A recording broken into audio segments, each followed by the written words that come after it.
Bhagavad Gita 14 chapter గుణత్రయ విభాగయోగంలో 17 శ్లోక.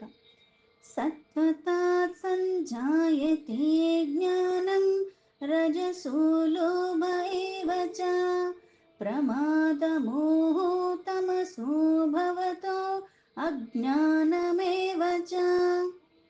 ఇంతకు ముందు అంటే గుణమయంగా ఉంటారు ప్రకృతిలో, అందరూ కూడా గుణాలతోనే ఉత్పత్తి చెందుతారు. ఇవన్నీ చెప్పిన తర్వాత ఒక్కొక్క గుణానికి ఉన్న లక్షణాల గురించి చెప్పారు.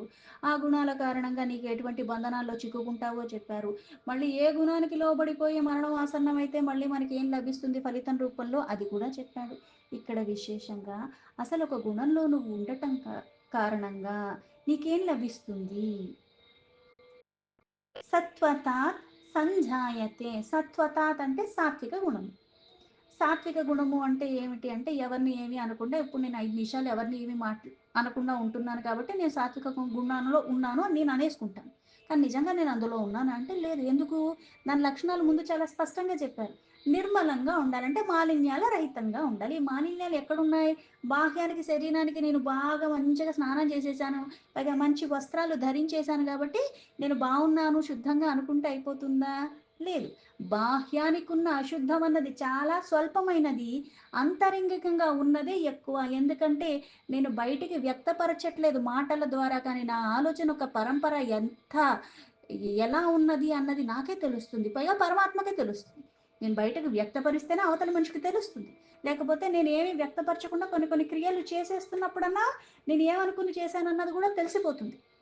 హావభావాలతో తెలియకుండా నేను ఎంతన్నా నటన చెయ్యొచ్చు కానీ ఆ పరమాత్మ ముందు ఎంత నటిస్తావు, ఏం చేస్తావు, నువ్వు చేసేది చెయ్యబోయేది అన్నీ తెలుసు. కాకపోతే ఈ సాత్విక గుణము అని ఎందుకు ప్రధానంగా చెప్పారు అంటే వికారాల రహితంగా ఉంటున్నావు, శుద్ధంగా ఉంటున్నావు, నిష్కామంగా నువ్వు ఉంటున్నావు, అందుకే అది ప్రకాశవంతమైనది అని చెప్పారు. పైగా వికారాలు లేకుండా అంటే ఏంటి? ఏదైనా సరే సమభావన స్థితిలో మనకి లభించేదంతా తృప్తిగా వాళ్ళు స్వీకరించే స్థితిలో ఉంటారు. పైగా ప్రతిదీ పరమాత్మకే సమర్పణ భావంలో ఉండి వాళ్ళు క్రతువులు చేసుకుంటూ వెళ్ళిపోతారు. అందుకే ఈ సాత్విక గుణం, అట్లాంటి సాత్విక గుణం సంపన్నంగా ఉన్న వాళ్ళకి సంజాయతే అంటే వాళ్ళకి ఏం కలుగుతుంది? జ్ఞానం. జ్ఞానం ఉందంటే అజ్ఞానానికి తావులేదు. అంటే ఇంత శుద్ధంగా, ఇంత నిర్మలంగా, ఇంత వికారరహితంగా, అంతరంగికంగా, బాహ్యంగా కూడా ఉంటే నీకు లభించేది జ్ఞానం. జ్ఞానం కావాలంటే చాలామంది ఏం చేస్తున్నాం అంటే, ఇప్పుడు నిజంగా ఋషులు వీళ్ళందరూ అంత జ్ఞానాన్ని సంతరించుకొని మనకి ఇన్ని సులభంగా మనకి అందజేసేలాగా, పైగా పామరుడులు కూడా అంటే ఇప్పుడు జ్ఞానంతోనే అందరం ఉన్నామా అంటే లేదే. ఒకళ్ళకి ఇలా చెప్తే అర్థమైపోతుంది, కొంతమందికి 10 సార్లు చెప్పాల్సి వస్తుంది. అంటే ఇలా ఎవరికి మనకి చెప్తారు కదా, సాధారణమైన వాళ్ళకు కూడా అర్థమయ్యేలాగా వాళ్ళు కొన్ని కొన్ని క్రతువుల రూపంలో అందజేశారు. ఎందుకంటే ఇంత వాళ్ళకి అర్థం కాకపోయినా ఈ క్రతువు చేయటం ద్వారా కూడా వాళ్ళు అలాగే ఉద్ధరింపబడతారు. నిస్వార్థంగా, సకామంగా, సకామంగా చెయ్యగా చెయ్యగా నిష్కామానికి వెళ్ళిపోతాం. ఇలా నిస్వార్థంగా అంటే ఇప్పుడు ఒకళ్ళకి పెట్టి తింటా, చిన్నపిల్లకి చిన్నప్పటి నుంచి నేర్పిస్తూ ఉంటారు. ఏమని? పక్కన ఎవరైనా ఉంటే వాళ్ళకి పెట్టు తిను, వాళ్ళది లాక్కోకు, పంచుకో, ఇద్దరు కలిసి ఆడుకోండి, కలిసి మెలిసి ఉంటేనే అందరూ బాగుంటాం. ఇవన్నీ చాలా చిన్న చిన్న పదాలుగా అనిపిస్తాయి కానీ నిజంగా ఆ జీవితం ఆనందంగా ఉండటానికి ఇది మూలము. ఆ చిన్నప్పటి నుంచి నేర్పటం. క్రమేణా క్రమేణా ఎందుకంటే ఈ గుణమయంగా అయిపోయి ఒక్కొక్క గుణంలో వృద్ధి చెందుతూ ఉంటుంది. ఇలా అయితే సాత్వికం ఉంది అంటే ఏంటి? రజోగుణం, తమో గుణము అణిచివేయబడ్డాయి. అందుకే దీనికి మూలము జ్ఞానము. జ్ఞానం ఉంటే ఏం చేస్తావు అంటే అజ్ఞానానికి తావు లేకుండా నువ్వు జీవించటమే కాకుండా నలుగురిని కూడా ఆ ప్రకాశవంతమైన జీవితాన్ని ఆస్వాదించేలాగా, వాళ్ళకు కూడా అలవర్చేలాగా నువ్వు వాళ్ళకి నేర్పిస్తూ ఉంటారు వాళ్ళు, సాత్విక గుణంతో ఉన్నవాళ్ళు. అలాగే రజసు లోభ ఏవచ. రజసు అంటే రజోగుణం.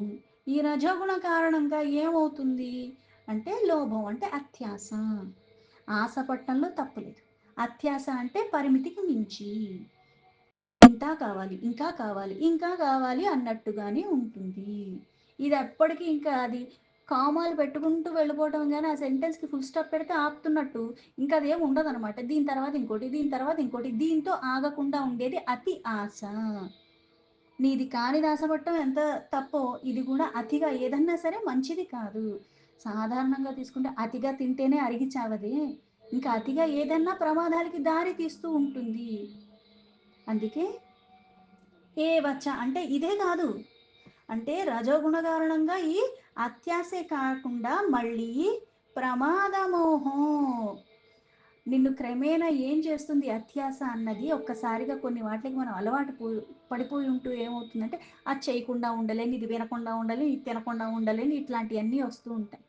అందుకే ఇది నీకు నిర్లక్ష్యానికి తీసుకెళ్ళిపోతుంది.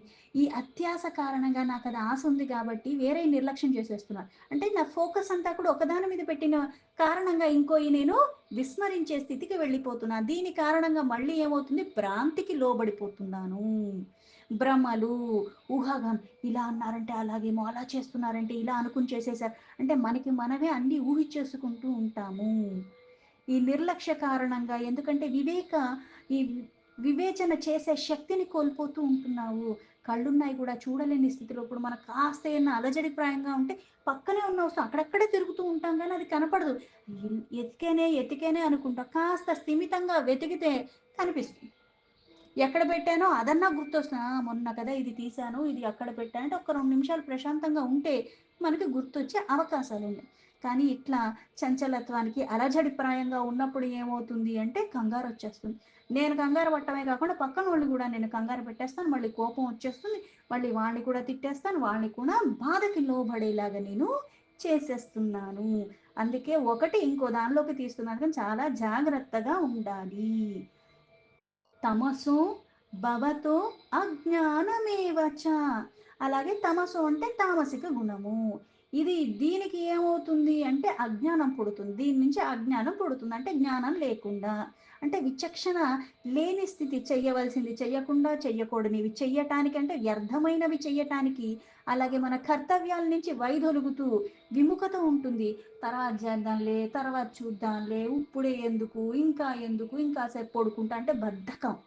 అన్నీ నిద్ర నిద్రపోవాలి, ఆహారాన్ని ఇయ్యాలి, అన్నీ ఇవ్వాలి ఈ శరీరానికి. ఎందుకంటే ఈ వాహనం నడిస్తే నేను ఇంకొన్ని క్రతువులు చెయ్యగలను. ఇది మళ్ళీ ఆరోగ్యంగా కూడా ఉండాలి. కానీ దీనికి పరిమితికి మించి ఇస్తూ, అలాగే పనికిరానివన్నీ శరీరంతో చేస్తూ చేస్తూ ఉంటే ఇది పనికొచ్చే వాటికి చెయ్యటానికి ఇది నీకు సహకరించదు. చాలా జాగ్రత్తగా ఉండమన్నారు. అజ్ఞానము అంటే జ్ఞానం ఉంటే అజ్ఞానం ఉండదు. అజ్ఞానం ఉంటే జ్ఞానం ఉండదు. అలాగే వెలుగులుంటే ఎలా అయితే చీకటులుండవో, చీకటి ఉన్న చోట వెలుగుకి ఆస్కారం లేదు. అంటే ఇదంతా సత్యం చెప్తున్నాను. అందుకే జ్ఞానమేవచ్చ అంటే ఇక్కడితో ఆగిపోదు. ఈ భ్రాంతులు, మోహాలు ఇవన్నీ ఏం చేస్తాయంటే నిన్ను అధోగతి స్థితికి తీసుకెళ్ళిపోతూ ఉంటాయి.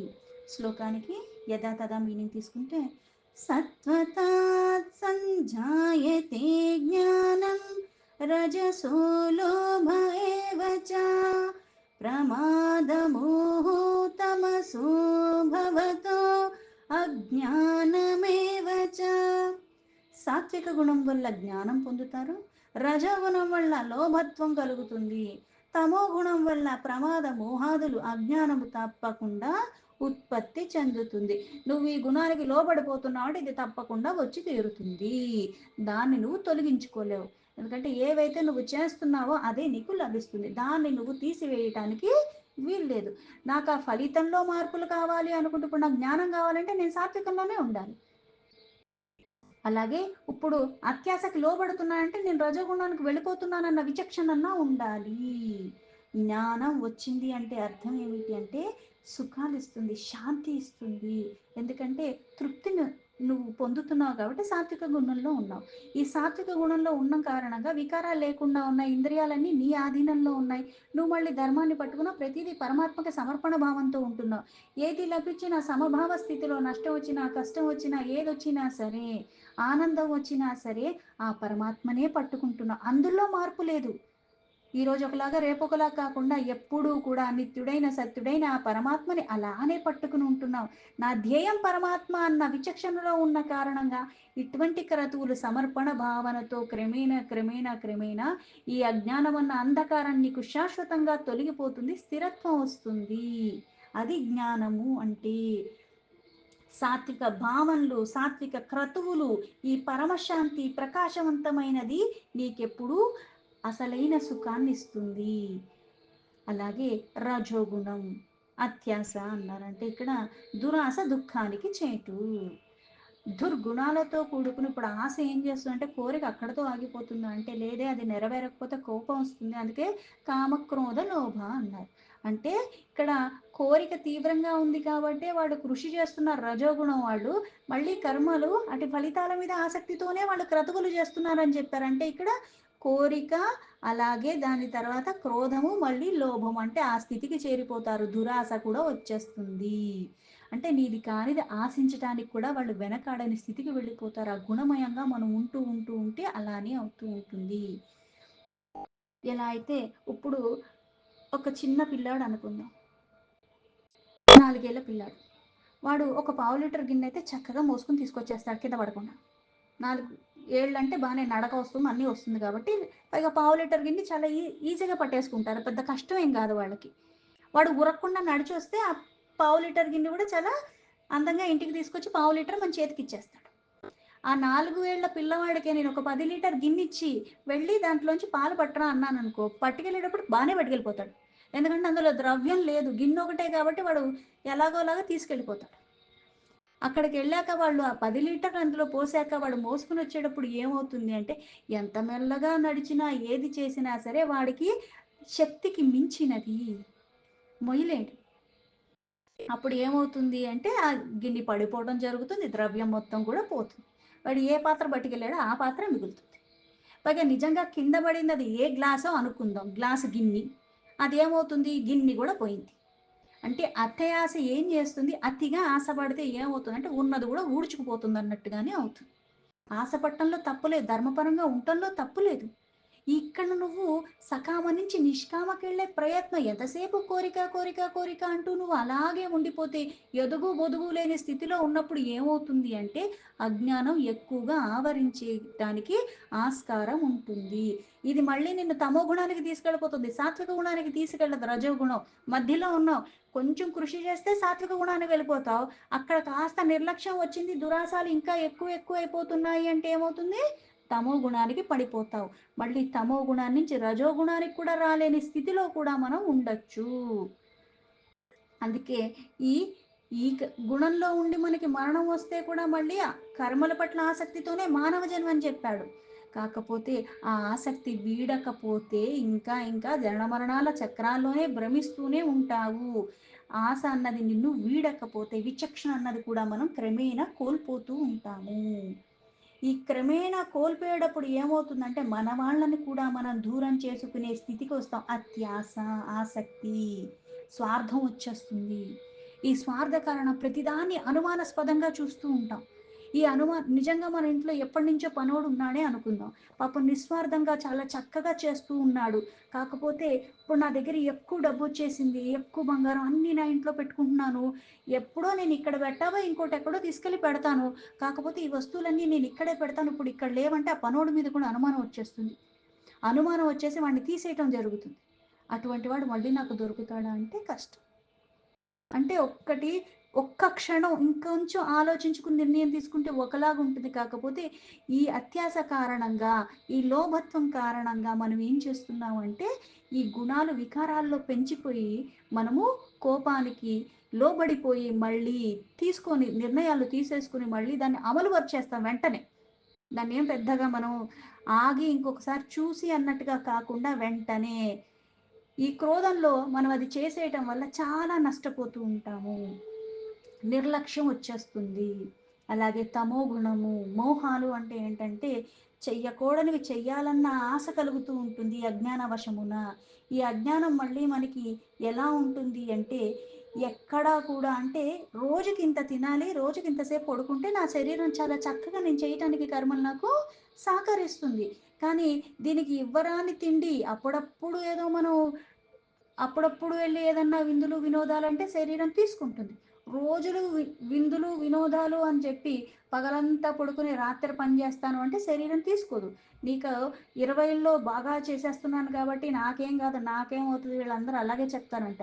మనకి చక్కగా సూర్యోదయం దానికన్నా ముందు లేగటం, సూర్యుడు అస్తమించేటప్పుడు దానికి మళ్ళీ చంద్రుడు ఉదయించే లోపల అన్నట్టుగా అన్ని కృత్యాలు పూర్తి చేసుకుని ఉంటే నా శరీరానికి పుష్టి చాలా పుష్కలంగా ఉంటుంది. లేకపోతే క్రమేణా ఇవన్నీ లోపిస్తూనే ఉంటాయి. నువ్వు గమనించుకునే లోపల నీకు తెలియకుండానే మనకి అన్నీ కోల్పోతాము. ఈ ప్రమాదాలు అందుకే ఇక్కడ ఆ తీరు కూడా అంటే ఆలస్యము, అలాగే బద్ధకము ఇవి చాలా ఎక్కువగా ఉంటాయి. అందుకే అప్రకాశం అక్కడ ప్రకాశం అంతా ఏమీ లేదు. పైగా వృత్తి, ప్రవృత్తి అన్నది ఎక్కడా విచక్షణ లేకుండా అంటే ఇది చెయ్యాలి, అది చెయ్యకూడదన్న వివేచన లేదు. పైగా విముఖత చెయ్యవలసింది చెయ్యటానికి కూడా అయిష్టంగానే ఉంటూ ఉంటారు. ఇప్పుడు ఇష్టంగా చేస్తేనే పూర్ణ ఫలితం వచ్చే అవకాశం లేవు. అలాంటిది అయిష్టంగా చేస్తే ఎక్కడొస్తాయి? రాదు. పైగా నువ్వేం చేస్తున్నావు అది మళ్ళీ నువ్వే అనుభవించాలి. అధర్మాన్ని పట్టుకుంటారు. ఎందుకంటే తేలిక మార్గం. ఇప్పుడు నెలంతా కష్టపడితే జీతం వస్తుంది. ఒక్కసారిగా అట్లా జీతాలు తెచ్చుకున్న వాళ్ళని నేను ఒక అరగంట పట్టుకుని వాళ్ళని ఉతికి లేకపోతే వాళ్ళ ఇంట్లో దొంగతనానికి వెళ్ళి తెచ్చుకుంటే నేను సాఫీగా బతికేయచ్చు కదా అనుకున్న వాడికి ఏమవుతుంది? ఈరోజు చేస్తావు, ఇంకోసారి చేస్తావు, ఎప్పటికీ దొరకకుండా ఉంటావా? పైగా నువ్వు కష్టపడితే వచ్చింది కూడా నీ దగ్గర మళ్ళీ మన కర్మలు అనుసరించి మనం ఎంత అనుభవిస్తామో అందులో మనకే తెలియదు. అలాంటిది నీది కాని దాని మీద ఆశపడి పైగా ఈ బద్ధకాల కారణంగా దుర్గుణాలతో మళ్ళీ నువ్వు అధర్మానికి పాలు పడితే అది మళ్ళీ నిన్నేం చేస్తుంది. అందుకే ఇటువంటి గుణానికి లోబడి కనుక నువ్వు మరణం వస్తే నీకు తిర్యగ్యోనులు అంటే పశుపక్షుల్లాగా ఎక్కడైతే ఉద్ధరింపబడటానికి ఆస్కారం లేదు అటువంటివి నీకు లభిస్తాయని కూడా చెప్పింది. అందుకే కోరికల్లో బంధింపవేయబడి సుఖ సంపద అంటే నిజంగా పడుకుంటే చాలా బాగుంటుంది, విశ్రాంతిగా ఉంటుంది. పైగా ఎంతసేపు ఇట్లాగా ఎంటర్టైన్మెంట్ లాగా ఉంటే కష్టపడకుండా అది ఇంకా బాగుంది అనిపిస్తుంది మనకి. ఇన్ని జబ్బులు వచ్చి డాక్టర్ దగ్గరికి వెళ్తే మీరు వాకింగ్ ఎంతసేపు చేస్తున్నారు, లేకపోతే మీరు ఆహారం ఏం తీసుకుంటున్నారు, మీ అసలు రోజు రొటీన్ ఏంటి, ఇవన్నీ అడుగుతారు. మళ్ళీ ఇవన్నీ మార్చుకోమని చెప్తారు. అంటే వాడి దగ్గరికెళ్ళి డబ్బులిచ్చి చెప్పించుకోవాల్సిన స్థితిలో కూడా ఉంటున్నాము. ఇవి చేస్తే అక్కడికి వెళ్ళాల్సిన అవసరం రాదన్న విచక్షణ కూడా మనని కోల్పోయి అంటే మందమతి. ప్రతిదానికి వాళ్ళున్నారు కదా అక్కడికెళ్ళిపోదాం, వీళ్ళున్నారు కదా ఇక్కడికెళ్ళిపోదాం. ఎక్కడికి వెళ్ళినా ఇది కదా ఉన్నది నా చేతిలో, దీన్ని నేను ఎలా సవరించుకోవాలన్న ఆలోచన లేని స్థితికి వెళ్ళిపోతాము. ఆ జ్ఞానం కప్పివేసే అట్లాగా జడత్వం అవుతాడు ఆ జీవుడు తమో గుణ కారణంగా. అజ్ఞానం ఆవరించిందంటే అప్పుడు పాపాలు చేసుకుంటూ వెళ్ళిపోతారు. పాపాలు తొలగించుకుని మళ్ళీ జ్ఞానం వైపుగా వెళ్ళి పుణ్యాన్ని పెంచుకునేలాగా మానవ జన్మ లభించింది అన్న ఆనందం మనకి మనమే కోల్పోతూ మనకి మనమే ఇంకా దుర్గతులు తెచ్చుకుంటూ ఉంటాము. అందుకని ఏ గుణానికి లోబడి ఉంటున్నాము, ప్రళయంలాగా కాకుండా ఈ వలయాల నుంచి మనం బయటపడాలన్న తపన ఉండాలి. అది కూడా నెమ్మదిగా జరుగుతుంది. అనుకున్న వెంటనే మనం ఏమి పరమాత్మ వచ్చేసి ఏదో మనకి మార్గాన్ని పట్టుకుని మన చేతులు ముందుకు తీసుకెళ్లే అంత కారణ జన్ములం కాదు మనము. అందుకే మాటి మాటికి ఎందుకు గుణమయంగా ఉన్నావు అంటే దేనికి నువ్వు లోబడిపోతున్నావో దాని ఆధిపత్యాన్ని తెలుసుకుని దాని ఆధిపత్యాన్ని తొలగించుకుంటూ సాత్వికాన్ని పెంచుకుంటూ ఉండి మళ్ళీ గుణాతీతుడైన పరమాత్మని నువ్వు ఐక్యం అవ్వాలి, పరమపదం పొందాలి అన్నా సరే సాత్వికాన్ని కూడా వదలాలి. ఇవన్నీ ఒక్క రోజులో జరగవు. జ్ఞానము, పైగా జ్ఞానం అన్నది పెంచుకోవాలి అంటే ఏం చేయాలి? నలుగురికి నేర్పాలి. లోభత్వము, ఈ అలసత్వము ఇవన్నీ కూడా నీకు ప్రమాదాలు. లక్ష్యాన్ని నువ్వు విస్మరించేలాగా చేస్తాయి. సక్రమంగా క్రమం ఒకటి ఉంది, దానికి మళ్ళీ దానికి చెయ్యవలసిన విధానంగా నువ్వు చేసుకుంటూ వెళ్ళిపోతుంటేనే ఇవన్నీ నీకు క్రమేణా తొలగిపోయి స్థిరత్వం వస్తూ ఉంటుంది.